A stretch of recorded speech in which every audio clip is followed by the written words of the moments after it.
Thank you everyone for coming along to this meeting for Johnsonville. At this meeting we have kindly got the City Council and the Regional Council along to really talk about their plans for Johnsonville.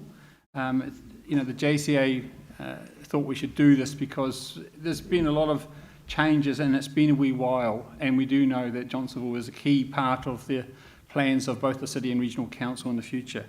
My name is Tony Randall. I'm one of your City Councillors for the Northern Ward, and I'll just go through the basics. So first of all, toilets are out, the doors on my left and around the corner. There's some water in the kitchen if you really get a bit thirsty. Of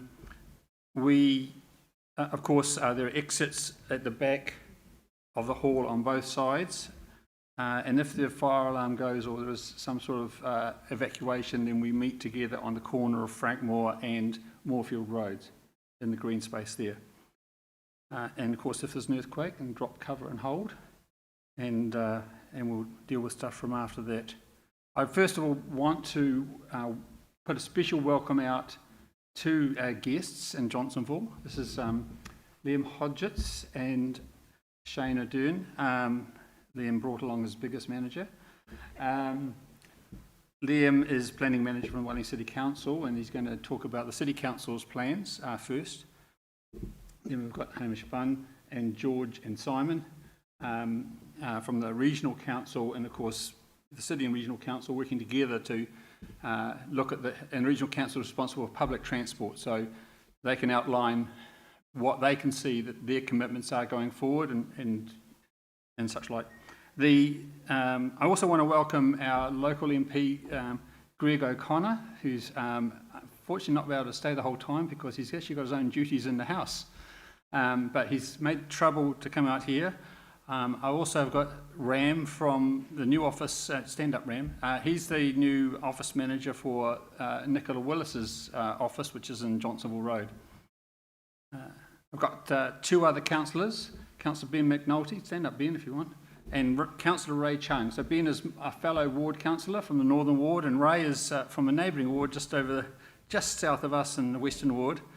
So thanks guys for coming. And I've also got Oliver Smith. Oliver, please stand up. So Oliver is the manager of the Johnsonville Business Group, or the Johnsonville BID, it's sometimes called.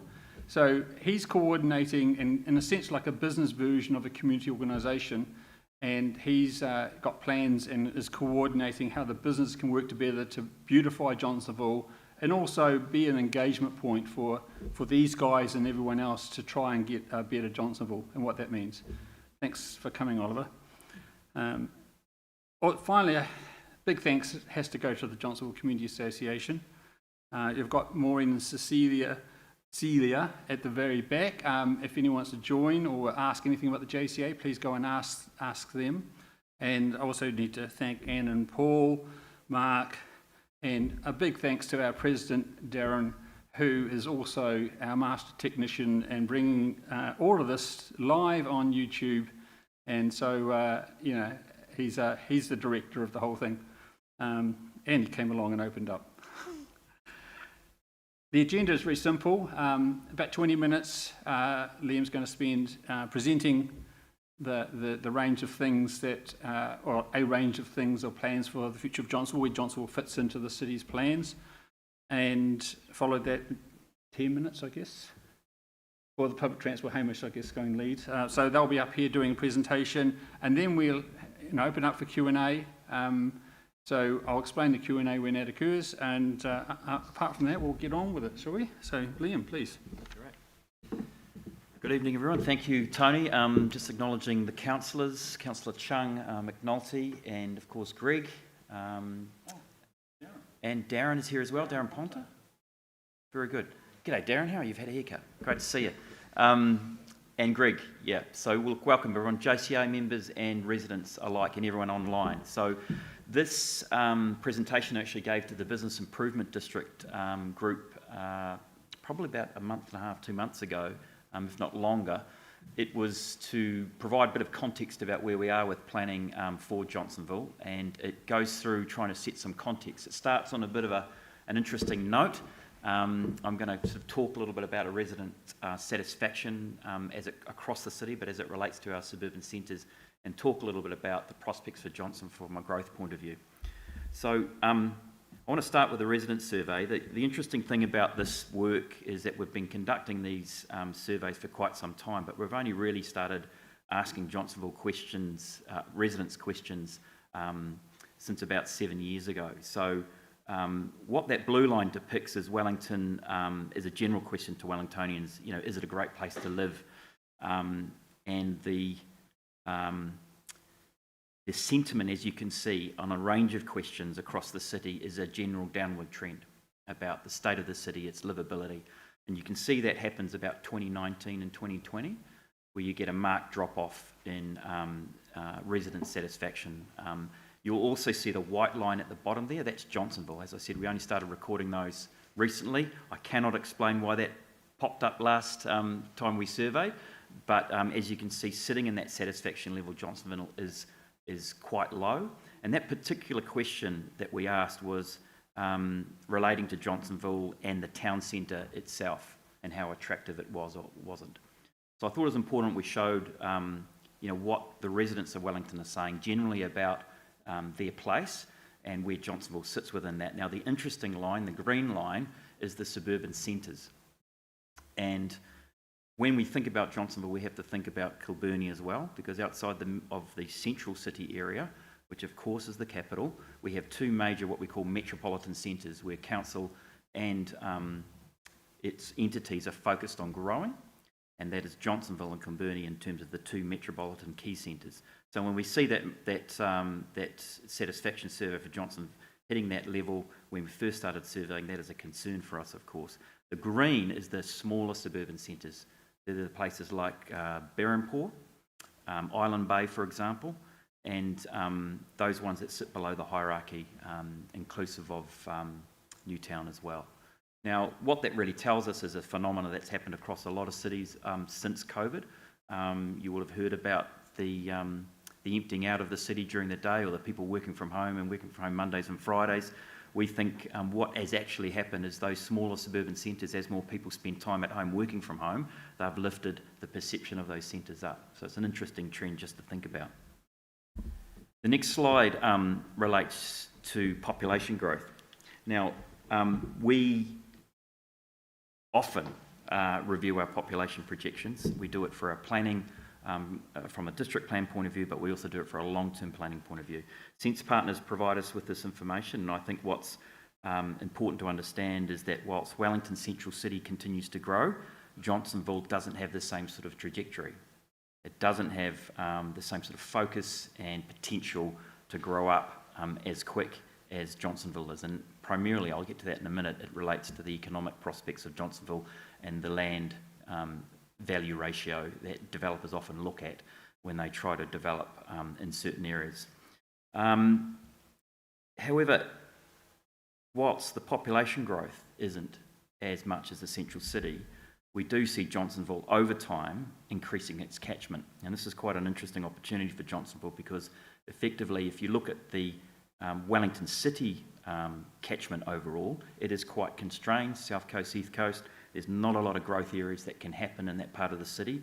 Therefore, it has quite a restricted catchment for growth. But over time, Johnsonville strategically will play an important role in our retail hierarchy as well as our general services hierarchy, because we have, as you know, a lot of growth happening to the north of the city. And so over time, the catchment, the diversification of the prospects for this retail centre, whether it's in retail or office use or residential, will begin, we believe, to gain momentum and become a lot more attractive. Big change we've just made recently, and the councillors here would be familiar with that. We've been through quite an intensive district planning exercise. If some of you can't see the detail on those slides, hopefully they can at home. I've handed out some flyers that show you what's changed since the district plan in 2000 to the district plan in 2024. So the metropolitan centre, if you recall, you are one of two, Kilburnie being the other one.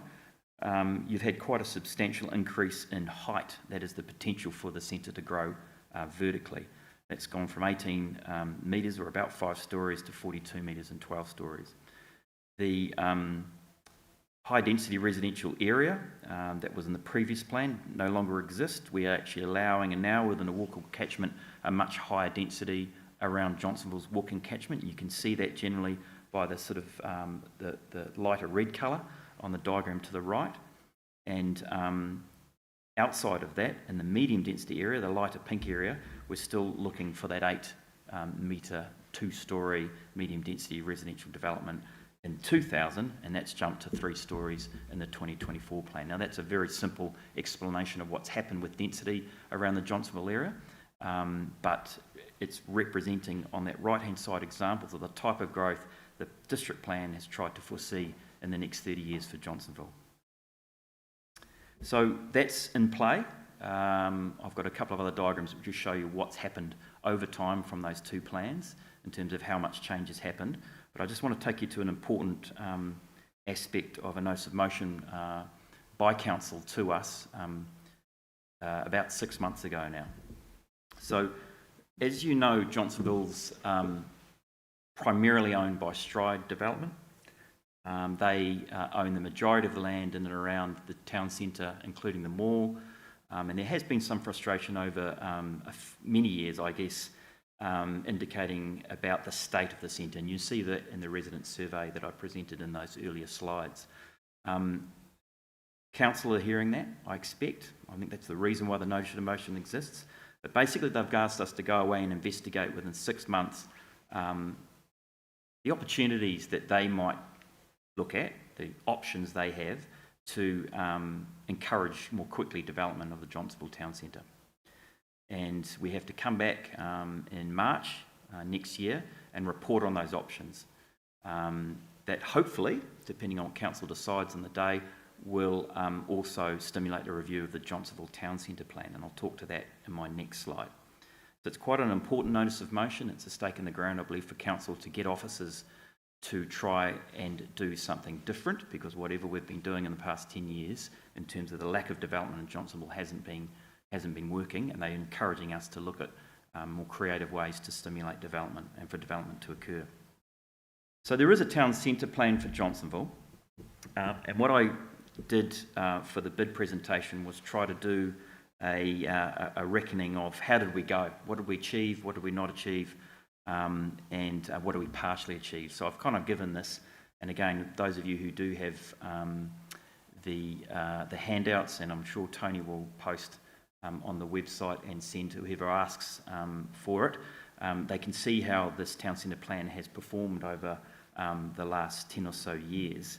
I kind of give it a C minus B plus, or sorry, a C plus B minus. I don't think it was as effective as it possibly could be, which is why we are obviously going to try to encourage the review of the Johnsonville Town Centre plan. But, you know, a lot of those actions have been achieved more recently, in fact. So the bid was established. That's a tick. We've reviewed the district plan. We have design guidelines. We have new density requirements. Waitohi Community Hub was established. And of course, the upzoning I mentioned earlier has occurred. What hasn't happened? Well, the redevelopment of the town centre, quite obviously, and the rail and bus hub. Some of the streetscape enhancements haven't happened either, and we are still chasing a bit of a holy grail, which is a town centre open space area, which of course is difficult when it's all of that town centre is effectively in private ownership. So I thought this was a helpful explanation, if you like, about the metropolitan centre zone and my earlier comment around land values in Johnsonville. The development community look at yield, and they look at making this sort of 17 to 20% yield on most of their investments. And at the moment, Johnsonville isn't quite attractive enough for someone to see potential and value in Johnsonville, although we still see sporadic, as you can see by this map, changes that have happened over time. Smaller developments, smaller types, mostly unit developments, multi-unit housing and townhouses. So within that 10-minute walking catchment, which is that thicker outside line, we've had about 251 homes built since 2010. And within the town centre boundary, which is the dotted area, we've had about 5 homes built. We had a little bit of non-residential development occurring there as well. But the town centre plan goal was looking over that period of time, 1,300 as a minimum, with 3,500 new jobs by 2031. So we've got some work to do if we're going to meet those targets from the previous plan. But again, I think that's important to acknowledge that the opportunity to review the town centre plan with the community and get a sense of where the market is at the moment and where the desirability of investment in Johnsonville is will go a long way to help to reset some of those targets. So timelines, just to finish, I've got a couple of examples later about some change that has happened and council's had a direct hand in. But timelines look at us producing a notice of motion report early in the new year where there will be a decision and council will decide on what steps they'd like to take in direction for the Johnsonville town centre, in particular the shopping centre, relating to Strides Holdings. And that will occur in the new year. As I said, we'll start scoping, we'll sit down with the bid. We're already talking to them at the moment into what that recommendation could look like in March. They're involved in thinking about some investments in the town centre, and particularly probably keeping an eye on the long-term plan amendment as a possibility to input and influence the council in terms of how they invest in Johnsonville. Look out for that. But in the March to Q3 period, or halfway through 2025, we'll probably be presenting back after some community work, community consultation, a draft plan for council to consider. Just talking quickly about some immediate sites. The old Johnsonville Library site that's been decommissioned, if you like, it's still standing vacant there. We had a tenant in there about a year ago. It's now just used for storage for the Johnsonville Library. That has been to the market. That market sounding happened early in the year, but we've actually gone out on a request for proposal for sale, but with a housing outcome on the site. And that closed last week. We've had a couple of interested bidders, and we're still going through that due diligence process with them. But the idea here is, with that site in particular, council is very, very ambitious in wanting to see some residential housing take place there. And we hope, in a way, if it is successful and a development does occur that indicates some high density housing, some different type of housing, we're hoping that might send a signal to the market that you can be confident in investing in Johnsonville, and you can be confident in investing in housing of that type, because it is quite a unique offer for Johnsonville in that sense. We have single detached homes, we have medium density development, but we don't have the apartment style development you see in some of the more established areas of the central city.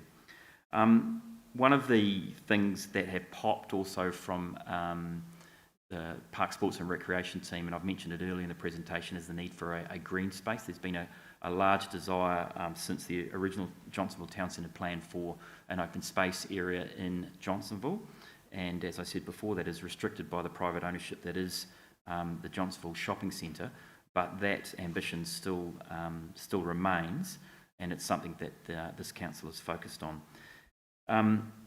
Johnsonville Old Library site has followed a recent development, and I'll just show this as an example. This is the St John's site in Karori, again another old council site.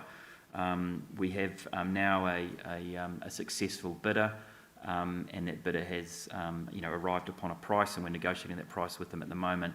But this is their vision for that particular site. If you don't know, it's just before you hit the petrol station on the left-hand side of the Karori main shopping area, and that's the sort of outcome we've been looking for the Jayville site. And I'll show you in a slide in a minute the theoretical yield of the Johnsonville Library site.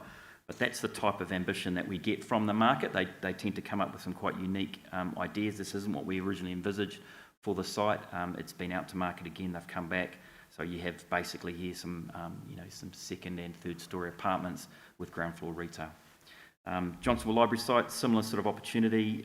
We would encourage some retail space, but of course the height controls that have changed allows for a much more a taller building, This is just a theoretical design. This is our staff inside saying what can you maximise based on your new rezoning for the district plan, and that's just an example of what's possible on the site. And as I say, that's only just closed, and my example I showed you before on Karori is what the iteration process is entering to now with that prospective bidder. Talked a little bit about the green space. So what also popped, and this is my last slide, during the Ta'iwi Māpara plan, this was the community facilities plan for the city, was a ruler was run over all the recreation facilities across Wellington. And Johnsonville was found to be lacking. There was a gap in rec facilities, and in particular indoor court space was one of the key things. So what we're talking here is, you think Neanville indoor court area is oversubscribed. It's very, very busy. It's got a large catchment. A lot of people are travelling there to play from the outside and neighbouring suburbs. What we identified when we do the initial work under the community facilities plan was that there was a lack of court space in the northern suburbs, in particular Johnsonville, and we see an opportunity here to work with our existing community facilities, this building as an example, to try to integrate a redevelopment and plan for shortening that gap we see in our recreation facilities for the northern suburbs. And that is hand in hand, of course, with the growth I spoke of earlier. So we will expect to see a growing catchment for Johnsonville Town Centre. And just for a whole lot of reasons, it's great to locate multiple uses within the town centre, and so this is why council's invested in the library. It remains interested in holding on to its community facilities here, close to where people will go to do their day-to-day shopping and shopping in general. So we are committed in that sense to do some further work. This particular work will come out next year, the second half of the year, post the LTP amendment, and there will be a process involving community engagement. We'll be talking to sports groups, indoor and outdoor, just trying to understand what their particular needs are, and then we'll be trying to optimise our facility network to ensure that we can meet that gap that was identified in this particular plan. So that's all I have to say, Tony. I'm on 20 minutes. I think I'm not too bad. Okay. Thank you very much, Liam. So we're going to please hold the questions, Liam, we're not leaving straight away. So a couple of small points, first of all. In my introductions, I forgot that the chair of the Regional Council, Darren Ponter, has also made the trouble to come up here, and so thank you very much, Darren. And also Jim and Marion Bishop from the NPPA, our fellows across the motorway, which is thank you for coming here, and hopefully you can take back some information to your community as well. I'd like to introduce. Are you doing it? Yeah, Hamish from Metlink to come and do the Regional Council public transport side of things, and anything else, of course, if you want to throw it. Cheers, Dave. Thank you all. Very fulsome and informative presentation there, Liam. I've learned a lot. Thank you. My presentation, as I don't have a presentation, well, I'll just speak to it, is probably a little bit more low-key. I met a lot of you guys last year when we were doing consultation for Johnsonville Stop D on Moorfield Road. Through that, I had the opportunity to learn quite a lot about the community and the needs and the wants and the issues that people are seeing with the public transport. We got to a point that we had our traffic resolution passed through Wellington City Council, and we're ready to start work on that particular project when we lost our SURF funding. So we've just been regrouping and trying to get funding for that project to go ahead, which I'm pleased to say that we do have funding in our LTP. So our planning has gone back onto the front burner to start progressing with that project. So current timelines, it's looking like the beginning of next financial year that we're hoping to actually start getting shovels in the ground. So hopefully that's good news, and we'll keep you updated with that. And as we promised at the time, once we have some more designs done, we're going to come back to the JCA and just say, hey, this is what we're looking at doing, and making sure that it's fit for purpose from what the community expects. So, secondly, what are you talking about? Sorry, Johnsonville Stop D. So another bus stop on Moorfield Road, just adjacent to the railway station. Yep, thank you. The second piece of work that we're looking at right now, which we were also very fortunate to retain funding through the LTP, is to start looking at the Johnsonville Transport Hub. For us, it's this triennium we're looking at doing the feasibility and business casing and design work with a view to securing funding in the next triennium to do some more work. So we're going to be working with the Wellington City Council. Liam's already mentioned in his presentation that is part of the plan for Johnsonville. And I have also been talking to Stride at a high level with development manager in Auckland, just to make sure they're also very aware of our plans going forward. So as I said, right now we're going to start moving to the feasibility stage of that, which is going to be gathering the requirements for the project and seeing how we can fit into the community with that. So that's probably about me. Simon, do you have anything you want to give an update on just general public transport? Yeah, sure. Excellent. Kia ora everybody, my name's Simon Cross. I'm a Senior Public Transport Planner at Medlink. Just a few words about the bus network. We are seeing much better service delivery, as those of you who catch buses have probably noticed. We're sitting at around, I think about 99% at the moment, which is certainly a lot better than where we were a year and a half ago. So we've just worked through a process of doing a timetable refresh for the bus operators who serve this area. And what that means is comparing the timetables against actual travel times so that you can plan your trips with more confidence and the bus will turn up on time more often. We're also reviewing the vehicle sizes because we know that the buses are getting a bit full, particularly in the morning, so we'll be specifying more of the biggest buses in the fleet to run through here. And we're going through commercial negotiations with the operators. There are two different companies that provide the bus services into town from here. I believe one of those packages is going to happen in January next year. The other one we're still working through some commercial negotiations on. Anything from you, George? Hopefully,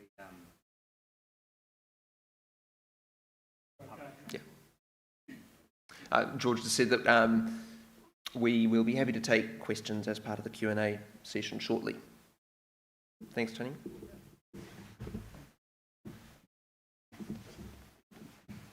Okay, so thank you guys. The purpose is to is to give you a chance to understand how it's all joined together. I want to say just a couple of things, just to fill in a couple of gaps that I think maybe you guys didn't quite cover. First of all, the main thing is these two teams are working together in Johnsonville, and that's a good thing.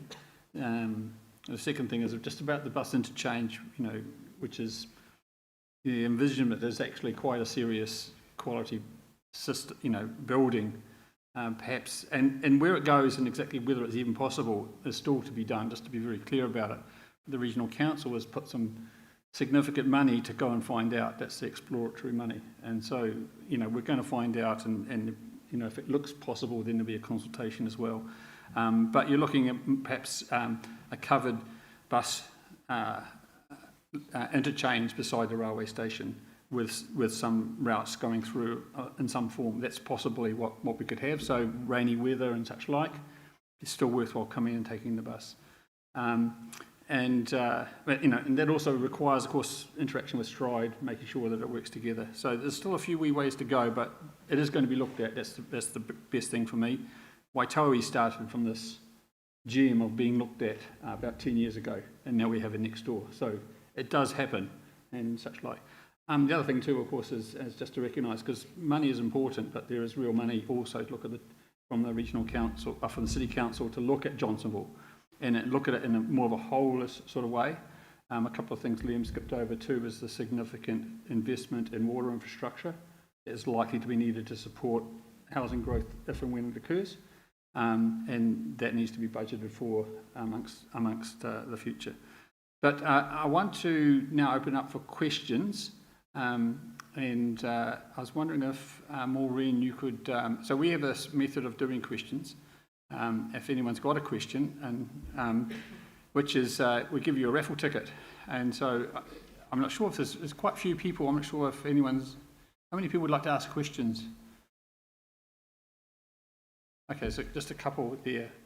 I think we'll just do. I think we'll just do them one by one. So, gentleman there. So, do you want to liven up that mic there, Darren? We've got a question here, and I'd also ask Ben and Ray.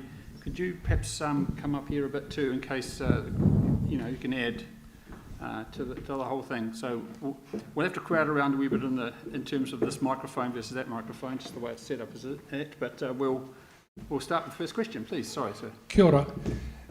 With the development that you're talking about in terms of the centre of Johnsonville, it's all very well to say you're going to put up 5-storey buildings.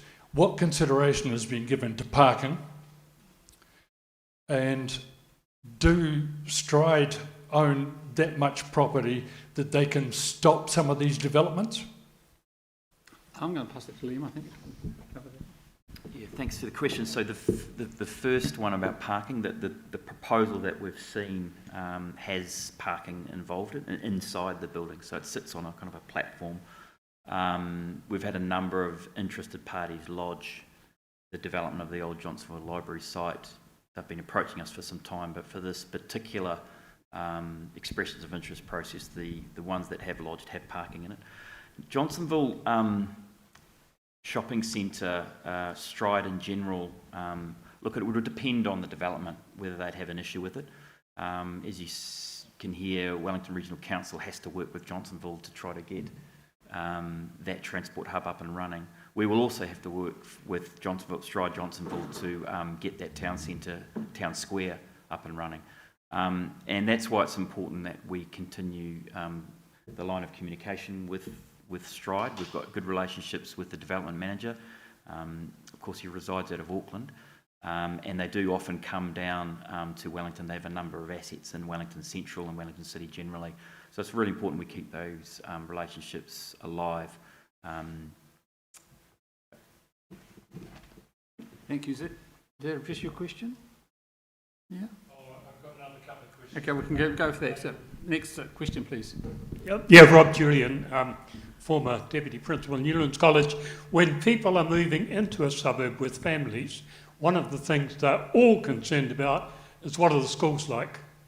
In Johnsonville, we've got a school that would have a decile rating of about 15 with the kids that go there, but it's pretty difficult for them to sit in the class when they're not wearing a raincoat. I'm a little bit surprised that there's been no mention whatsoever of the schools and in particular Onslow College from the planning in Johnsonville. So is this not considered important, or and if not, why not? Do you want to just address what the connection is from Ministry of Education and you guys? Yeah. Well, that's right. So thanks for the question again. Look, it is important. I think any of the schools in Wellington, as you already know, have quite considerable earthquake resilience issues, and so they themselves are challenged. Of course, it sits with the Ministry of Education, but when we do spatial planning and planning of the town centre, they'd always be a stakeholder. What we can do as a council to support them, I don't know, but I mentioned earlier, one of the things we're looking at through the recreation plan that I mentioned, that gap I talked about in indoor court space, one of the options is to talk to Onslow College about co-investing with them in indoor court areas. And those types of opportunities are always there, and they're not uncommon. They have happened in a number of cities, and I believe they probably happened at Wellington College as well, as an example, where the public space is shared with the education space to try to maximise the land use. But again, to finish, it is a Ministry of Education issue around school planning, but we do work with them quite closely. Yeah, and just a follow-on point about school transport, we are obviously resource constrained, but we do engage with all the schools in the area regularly about their role growth projections, and we are planning to do reviews of school buses in this part of the city shortly to figure out if we're still serving those communities in the most efficient and appropriate way, and put additional capacity on where we need to. Yes, we do too. Gentleman over in the corner, could you just come up and grab a mic. So the other thing too, just to note, we are live streaming, and the last count was 14 people watching online. So welcome, and if anyone is online, you can actually post a question yourselves by putting it in the messaging for YouTube. Yeah, kia ora. This question's for our friends at MatLink. I was wondering, is there any data to suggest that there could be a capacity to have an express train service from Johnsonville into Wellington City in the mornings and after work? Yeah.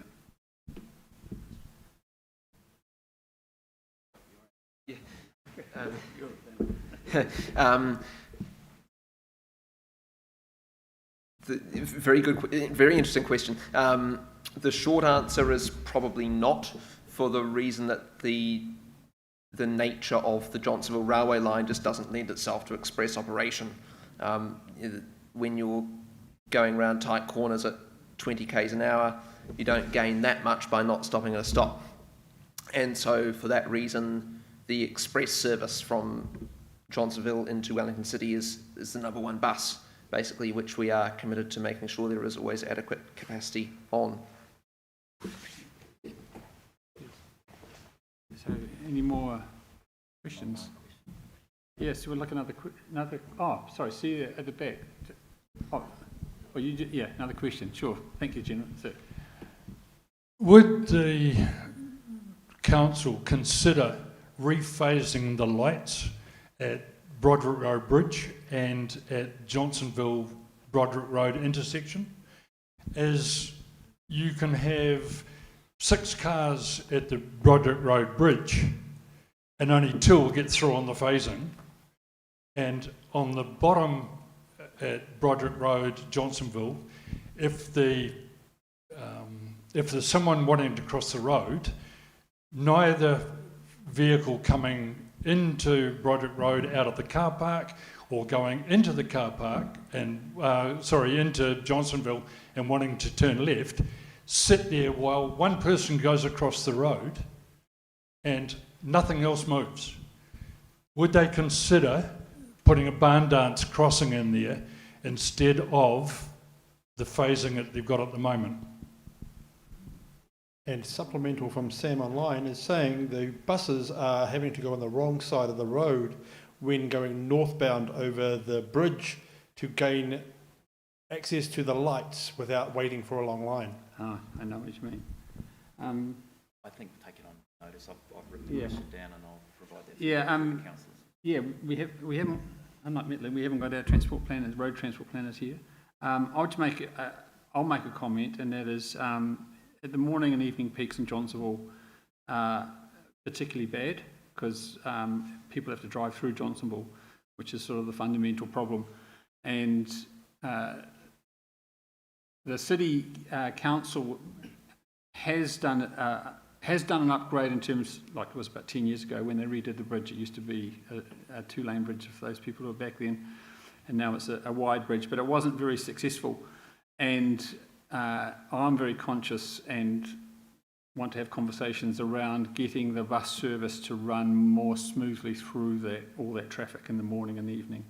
But it's a bottleneck, yes, you're absolutely right. Yeah. Get that in writing, Tony? Yes, you can get it in writing.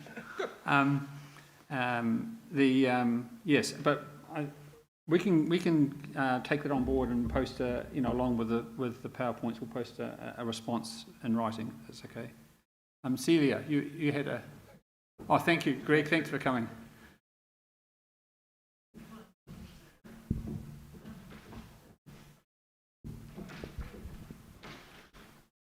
There's actually 2 parts. I don't need an answer. Concerns about bigger buses. Are they wider?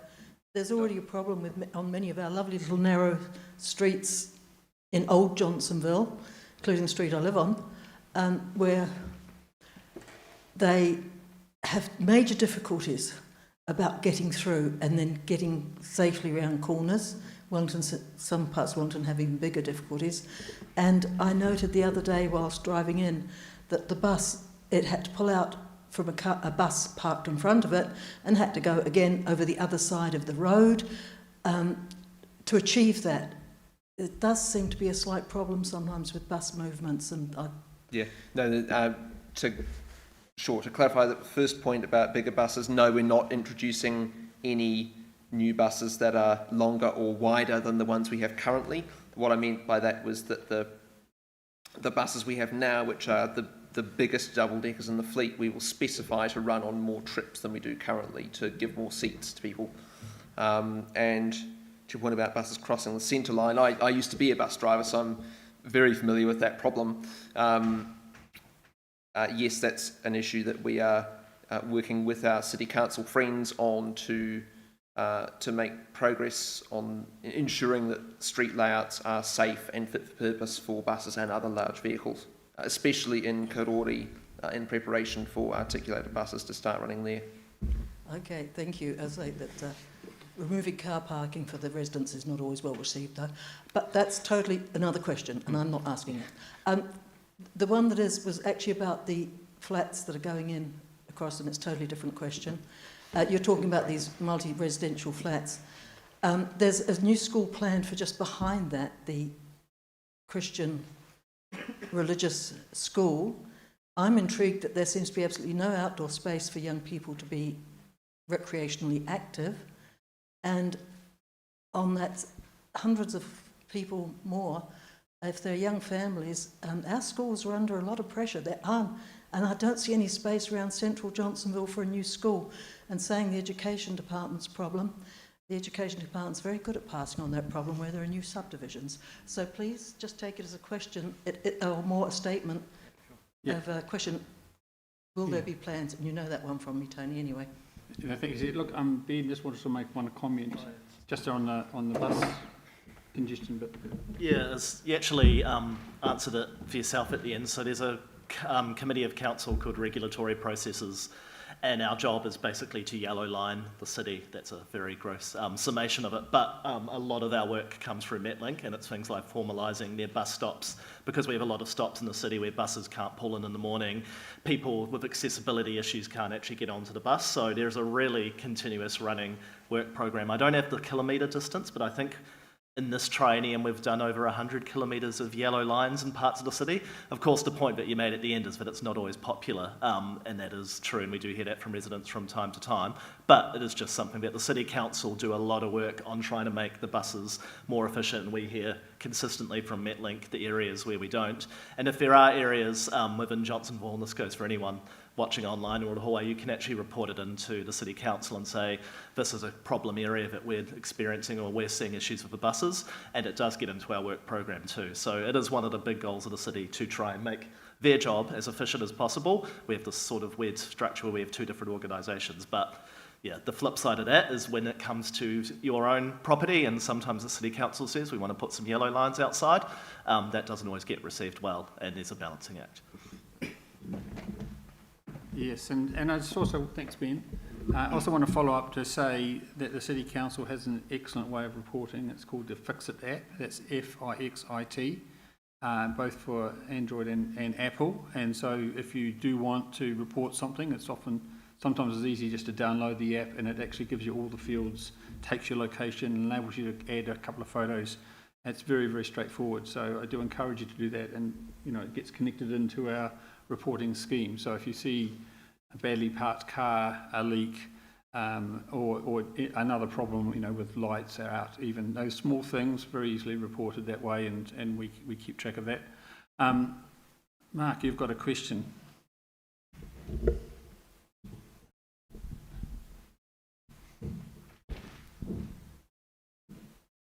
Thank you. Mark Kirkbanana, committee member of the local bid. Questions for both Liam and for Hamish. Our catchment, as I record it, is sort of Wadestown to Tawa, and that's 65,000 people. So that's bigger than Rotorua, bigger than Porirua. And so the question is, what scale of investment are we expecting in Johnsonville from both of your camps? I know the buckets are dry at the moment, but put that aside, I'd like to know, for the size population, what we should be expecting long term. Maybe you could temper our ambitions or bolster it, I'm not sure.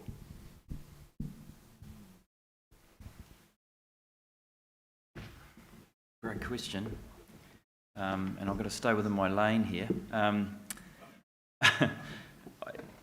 You know, the weight that certainly growth planning component of the City Council places on Johnsonville is the same we place on Kilburnie. Kilburnie has some hazard restrictions due to its low-lying nature. It doesn't have the same potential as Johnsonville. So in that sense, and in everything we do from a community facilities or housing focus point of view, and I showed you some examples tonight, Johnsonville is top tier because we know we can probably achieve more for the benefit of the city and Johnsonville than, say, Kilburnie from a catchment's point of view and size.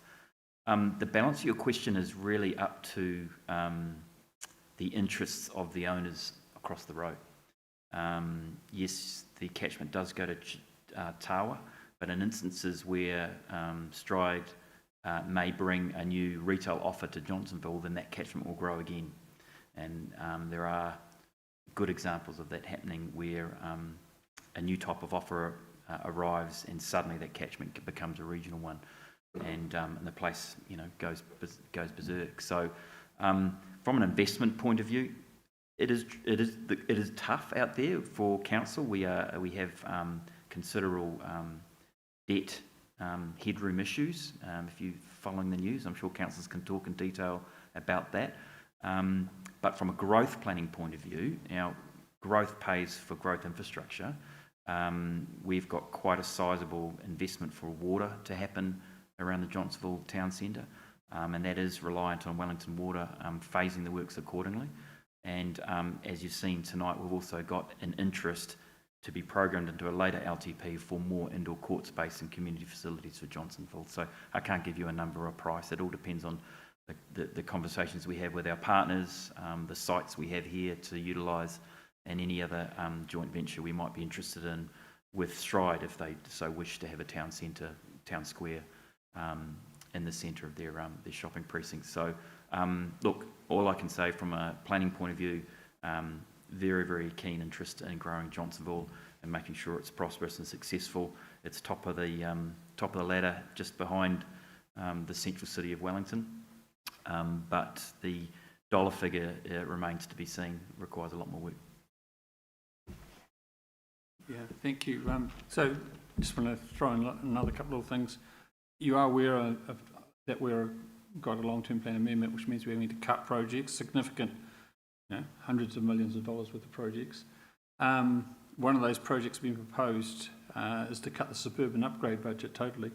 And, you know, it's the sort of thing that Johnsonville will probably have an early bite of that cherry. It's not targeted at Johnsonville, but, you know, we are, as Liam pointed out, a targeted area for growth. And, you know, we're going to make decisions between now and Tuesday, literally, about where the investment balance is going to go. Certainly, myself, I think I speak for all three of us, in fact, you know, local councillors, that we're looking at protecting the community projects and the suburban investment elements, because we think that's actually quite minimal already, and it needs to be supported. And maybe there's some other things that are less important. We can talk about that a little bit later on. It's not the purpose of this meeting. But it is worthwhile keeping an eye. So if you do want to have a say and you want to let councillors know what you think should happen, then you can email us all. There's an all of councillor contact email list. You can write down your thoughts and send that to us all too. We don't get too much feedback. We're getting a lot of feedback on the Golden Mile from people who want to keep the Golden Mile.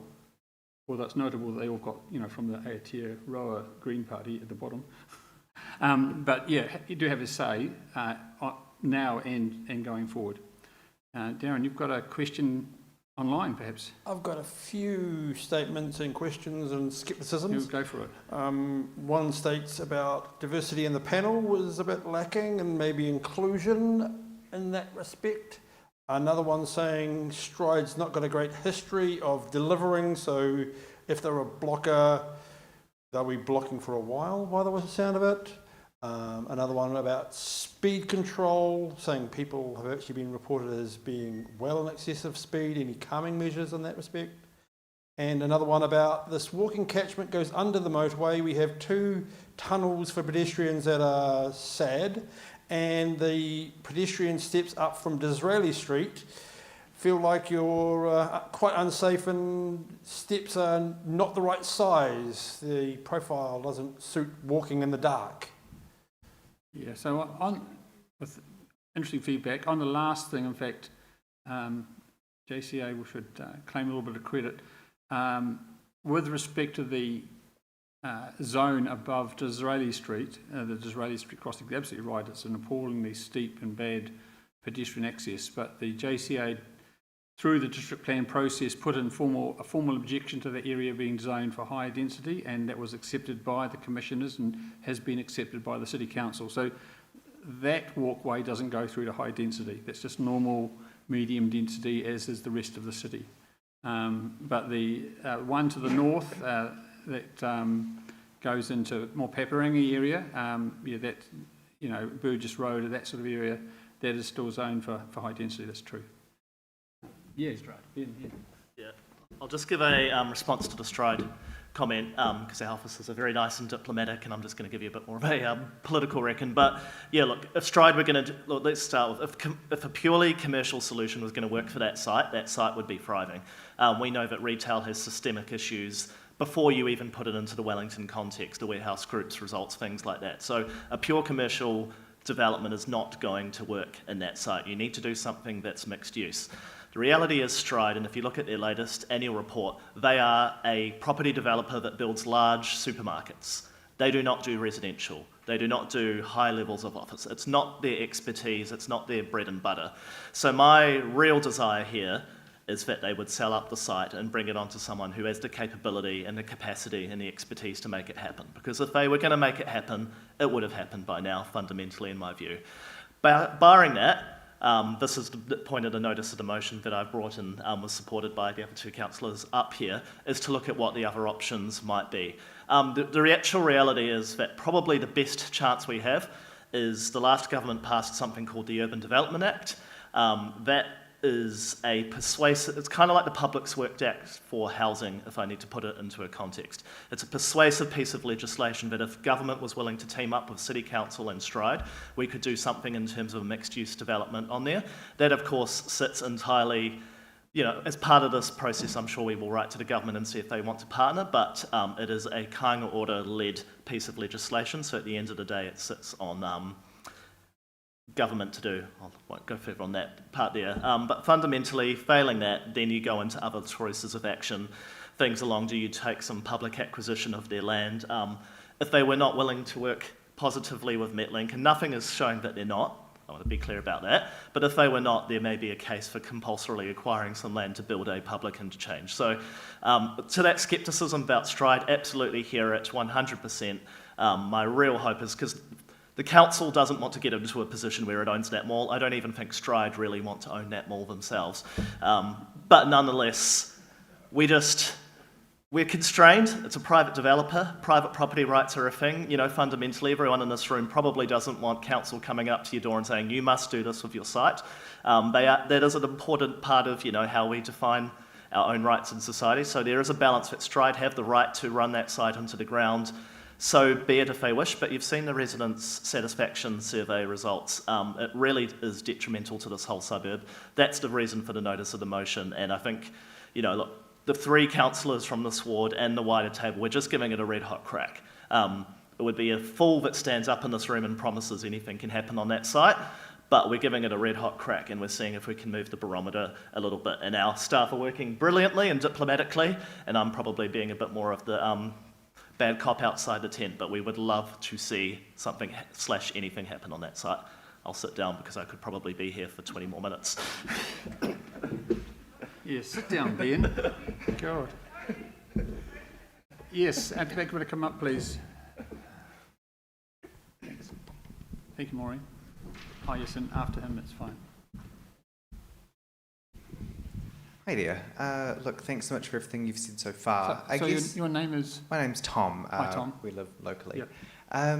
Look, I guess having come from the finance space, I'm just wondering whether or how far we've been casting our net in terms of private investment and looking at interacting with a range of companies. So you've obviously got Stride that we're dealing with, but there's Kiwi Property, there's Centuria, and there's even international companies. Are we going out there and engaging with those people and just selling the vision and seeing what can be done? Because they've got their plans, and that's a Trans-Tasman organisation with their view, but there might be another organisation, and I really think when you talk about mixed use, Kiwi Property is a great one. So getting out there and having those meetings, if we're not already, could be the thing that makes the difference. Yeah, so I'm going to ask Liam to comment about how council works with private investors on the housing side. Quite a good story there. We were just talking about it today.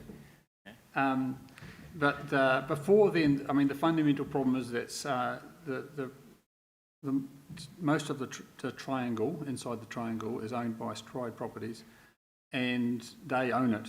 And so the fact that Kiwi Properties might do better with it doesn't actually help us unless Stride and Kiwi themselves decide to buy and sell, or sell and buy. And that's a sort of frustration. I think that, I mean, I'm not telling anyone anything new to say that the frustration with the lack of development in the mall is, I think, immense from the community. But equally, we've got to recognise that whatever is developed has to be economic for the developer. And so, is that okay for me to leave it there and just for you to comment about how the council more broadly works in this space and how it might work here? Yeah, it's a great question. That's why it's wonderful coming out to talking to the community, because I mean the skills and aspirations that are out there, you don't know everything, do you? And so we always go into planning exercises with an open mind. We haven't gone to some of those big super companies or property REITs or people who are looking out to invest and talk to them about the potential at Johnsonville. That would be a next step. I think I'd probably want to have some money in my pocket to be able to go and have those conversations at the behest of council, of course. But that's not to say that we don't do joint ventures with the development community. We've got a housing program in the central city called Te Kāinga. It's one that's been considered potentially for the old Johnsonville Library site, but at the scale you're talking, it's obviously a considerable rock that would have to move. If the will is there from council and the momentum of the communities behind it, who knows what's possible. But at this stage, it's we're not having that level of conversation about Johnsonville. Does that help? Yeah. Yes, now there's a gentleman just over here. These are good questions. Thanks. Hi, this is not so much about planning, but about the communication between regional council and bus services. This was an occasion about, 6 months ago when the bus stop down by the Salvation Army heading south was taken out of action. And I remember being on the bus when a lady who was on at the hub here in Johnsonville getting on the bus and wanted to get off at the Salvation Army stop. And the driver said, it's not operating, it's been cancelled, there's public works going on. Next stop is at the bottom of Narrowing Gorge. So she had to get off there. My question is, who can tell the bus operators to actually get their drivers to have some common sense and say, and at the hub, say, anyone who wants to get off at the next stop, you can't, get off here and walk 400 metres rather than have to go to the bottom of Narrowing Gorge, come up again. Just a bit of common sense from the drivers. Does anybody communicate those sort of things or just publish them online as, this bus stop is unavailable? It's helpful if the drivers can have better communication. Yeah. Good question, and it's a shame to hear about a situation like that. We do have a team that works directly with the operators when there's works, etc., out on the network. So generally, when a bus stop is closed down, there should be a temporary bus stop put up. Sounds like in this case maybe it wasn't. So yeah, I'll take that as feedback and go back to the team that does look after the communications. Yep. Thank you. Yeah, I mean, so I also have to, just as a comment as a councillor joining a big organisation with a big city, communication is incredibly difficult. Trying to reach out. I mean, we've advertised this meeting, you know, quite widely on social media and such like, and I'm sure that most of Johnsonville even doesn't know it's on. That's, I mean, thank you guys there for being engaged. Is there any other questions? Anything on the online? Darren? I've covered it, except larger buses travel slower and dwell longer. Is the solution really bigger buses? Or one extra bus an hour would cover more people? No, do you want to talk about the trade-off? Yeah, no, that is true. Double-decker buses do take longer to load and offload their passengers, which is unfortunate. But we have to balance that against a number of other factors. Foremost at the moment is capacity on the Golden Mile. We physically cannot pump any more buses through there than we're already doing at peak time without seriously degrading the quality of service there. Everything just chokes up if you try to put more than about 120-ish buses an hour through in each direction, which we're already doing. What was the second half of the question? So, good. They travel slower.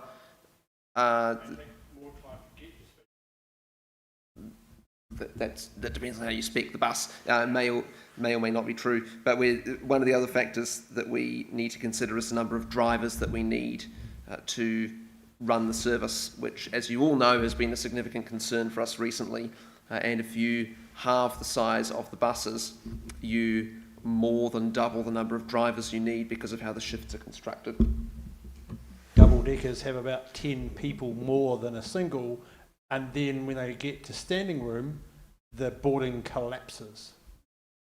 Is that an online comment or? That's observation by me. Sure.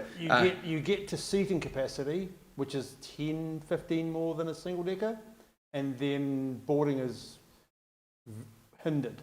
A full seated load for a double decker is around 90 and it's around 45 for a large single decker.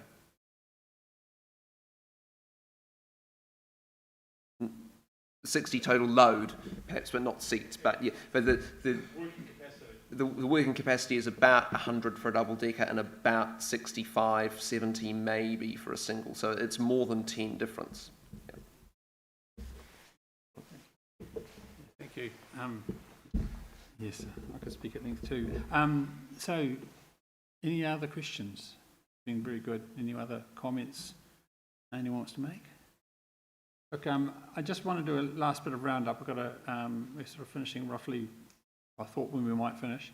I was wondering if Councillor Chung wants to have any particular comment about the conversations. Thanks for coming, everyone. I run several constituent meetings monthly, and one in Johnsonville and one in Wadestown. And what I always ask people who come is, what do you want? Because I think that it's important for you to tell us what you think your area needs. And so, you know, we've had some questions about specific things here, but what do you actually want to see here?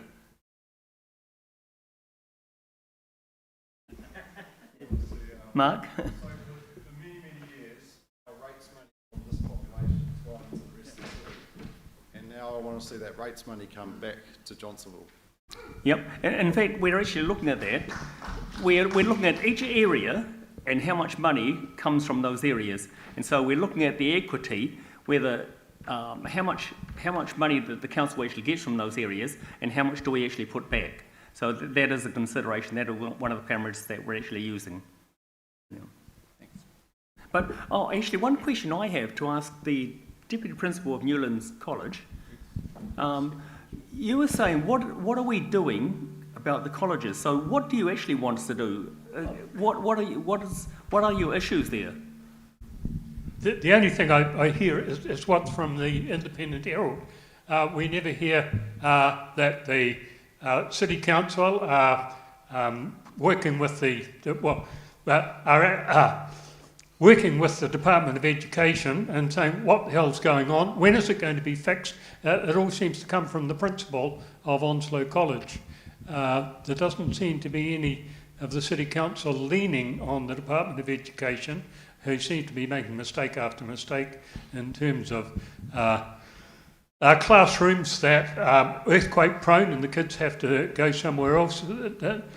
And as I say, Onslow College with their buildings that are earthquake prone and are leaking, and you never hear the Wellington City Council doing anything about it. Now, it's interesting to hear that they are communicating with the Department of Education, but communicating about what? It's actually a very difficult conversation to talk about schools. Now, I've talked to the department. I've talked to the people in Karori. I asked them the same question: what do you actually want here in Karori? And they say, we want another school up here. We want to have a school up there on the Ryman site. So they don't need to send their kids across town to Wellington College or Wellington East Girls College. And if they can actually stay in Karori, then of course there's not so much traffic on the road. So I've talked to the Department of Education about that, and they come back and say, we have no plans to do anything because we've got no money. And so I tend to think that when people say that we've got no money, and I say that often because the City Council has no money, but I think that if you spend your money wisely, if you look at the greatest need and look at where you need the money most, then you can always try and channel those things over there. But in the case of Wellington City Council, of course, we have a limited amount of money, so we have to be very wise about how we spend it. But that doesn't mean to say that we can't do things that the residents actually want. So if there's enough people that come out and say that they actually want something, then we would prioritise that. Now, my own view on the long-term plan for what we're trying to do, and as Tony has told you, we're trying to take hundreds of millions of dollars out of the plan because we just can't afford it, we don't have the money. And so I feel that we should keep the community facilities because that's the feedback that I'm actually getting from constituents in the Onslow Western Ward. They said, don't take away what we already have. Now, if you need money to make these savings, to stop borrowing money, then take it out of the large projects, take it out of the Golden Mile. Don't do the Golden Mile. Don't do the hundreds of millions that you actually need for the huge projects like organic waste this time. So that's what I'm emphasising for these areas. Keep the community projects. So if you want the community projects up here, let us know what you really are passionate about keeping, and we will try and do that. I'm not talking, Yep. I'm not talking about City Council spending money. What I'm talking about is the City Council agitating, complaining, pushing our Department of Education and the present government to do something about the schools. I mean, it's terrible that kids in Wellington Girls have to go home because the building is earthquake prone. It has been for some time and nothing was done about it.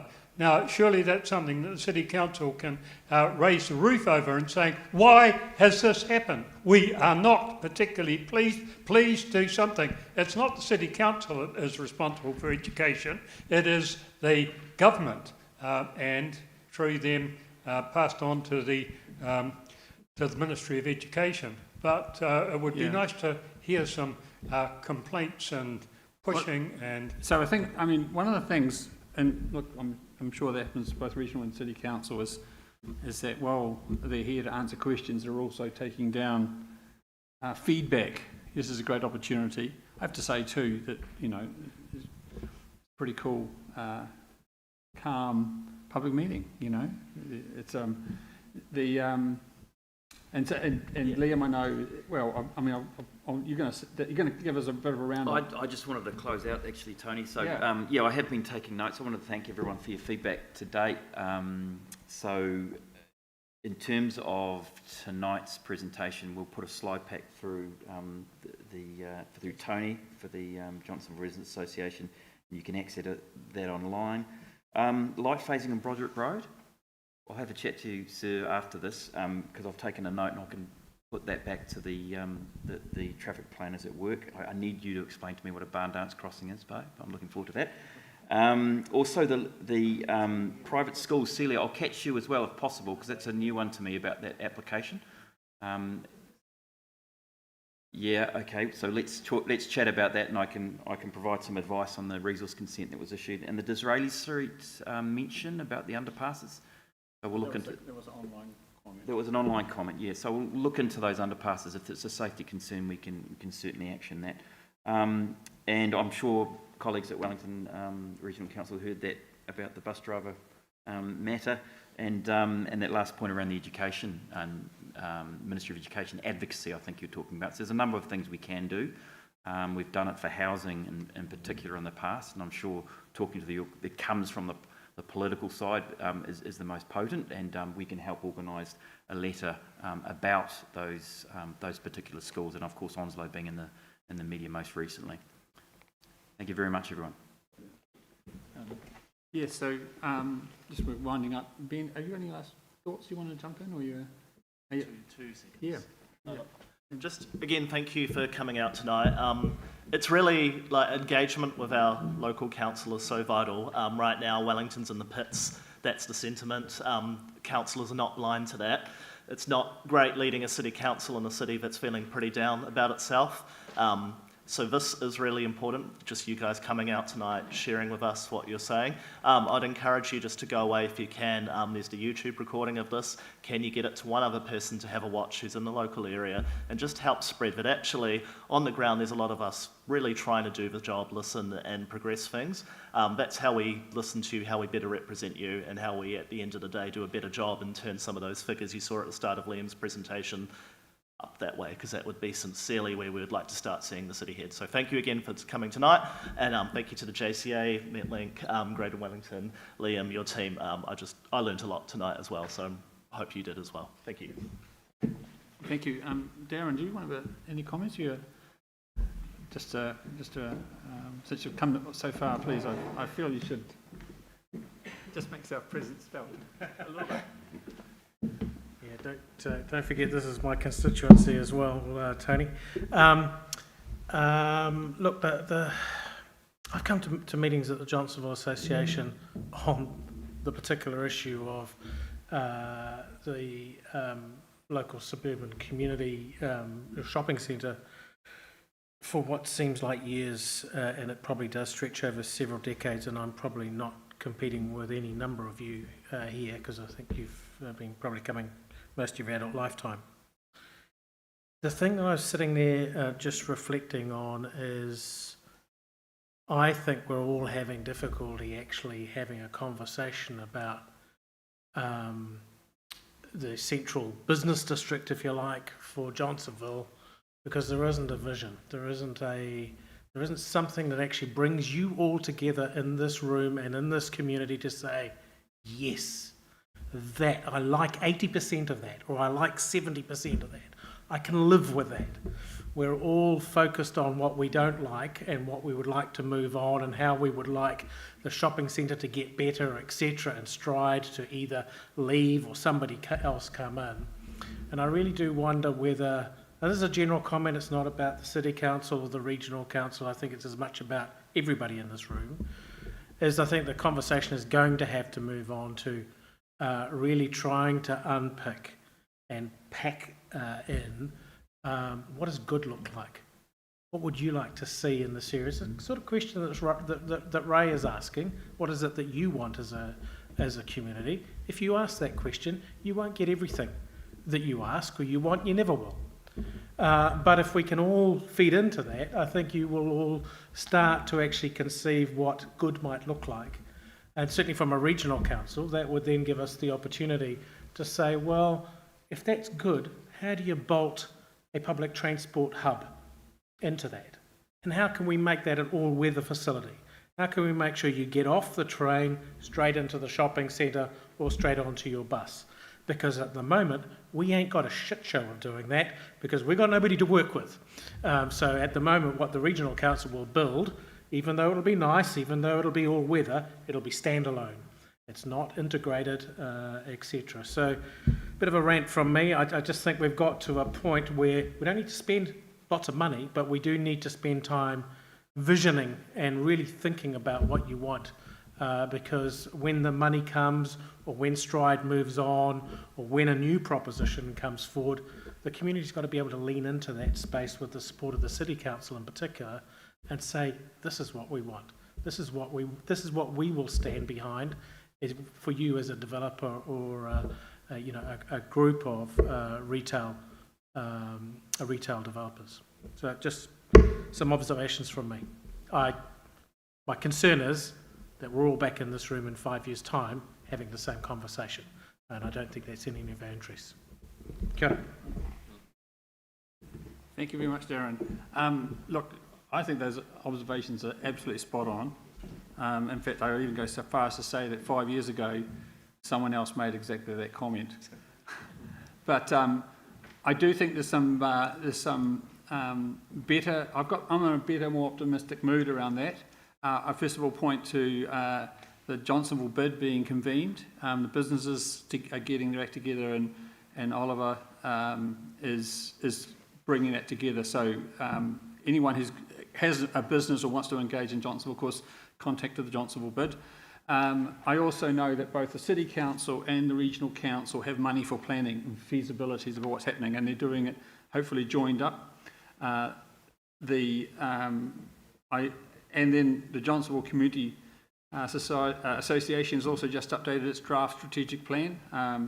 We'll post a copy of that, hopefully up on the YouTube comments as well, if we can, or somewhere. And then, those have some goals to try and bring together a really, really high quality Johnsonville future. We are a bit bound by the economy at the moment, but there's even signs that might be a bit on the turn, and hopefully in the next upturn, that's the opportunity where all these people come together. But most of all, I want to thank you guys for getting engaged, coming out and getting engaged, because if you guys turn up when at the same time these guys turn up, then what will happen? So that's actually what it is, so good on you. And lastly, just want to thank the Johnsonville Community Association again. We meet on the Johnsonville Community Association meets on the second Tuesday of each month at 7:30 in the Johnsonville Community Centre on Frankmore Avenue. You're welcome to attend any meeting. Apart from that, I will just wish you thank you again for coming along, for raising some really cool questions, and we'll wish you a very good night. Thank you very much.